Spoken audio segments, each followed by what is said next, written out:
வணக்கம், நான் உங்கள் எக்ஸாம் குரு காளி. 2 உலகப் போர்களும் ஐநா சபையும் தெளிவாக பார்க்க போறோம். ஃபுல்லா பாருங்க. 1914-18 முதல் உலகப் போர் நடந்து முடிஞ்சிருச்சு. அதுக்கான அமைதி உடன்படிக்கை தான் பாரிஸ் உடன்படிக்கை. இதன் அடிப்படையில் 1920 ஜனவரி 10 அமெரிக்காவின் அதிபராக இருந்த உட்ரோ வில்சன் அவர்கள் லீக் ஆஃப் நேஷன் அப்படின்னு ஒரு முக்கியமான அமைப்பை ஏற்படுத்துறாரு. ஆனா அமெரிக்கா அதுல இணையல. அதன் பிறகு அடுக்கடுக்கா நிறைய பிரச்சனைகள், கோல்டு வார் என்று அழைக்கக்கூடிய நாடுகளுக்கிடையே பனிப்போர், இது அப்படியே முத்தி 2வது உலகப் போருக்கு வழிவகுத்துருச்சு.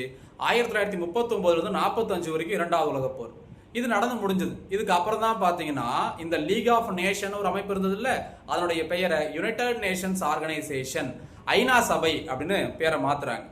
இதுக்கான தீர்மானம் ஜூன் 26 1945 கொண்டு வரப்பட்டு நடைமுறைக்கு வந்த தினம் தான் அக்டோபர் 24 1945. அதுதான் ஒவ்வொரு ஆண்டும் ஐநா தினமாக, யுனைடெட் நேஷன்ஸ் டேவா நாம செலிப்ரேட் பண்ணிட்டு வரோம். அக்டோபர் 24 இன்னைக்கு. இது என்னிலிருந்து செலிப்ரேட் பண்றோம்? 1947 இருந்து. இப்போ ஐநா சபையினுடைய தலைவராக இருக்கிறவர் போர்ச்சுகலை சார்ந்த ஆண்டோனியோ குடரிஸ் அப்படிங்கிற நபர் தான் இருக்கார்.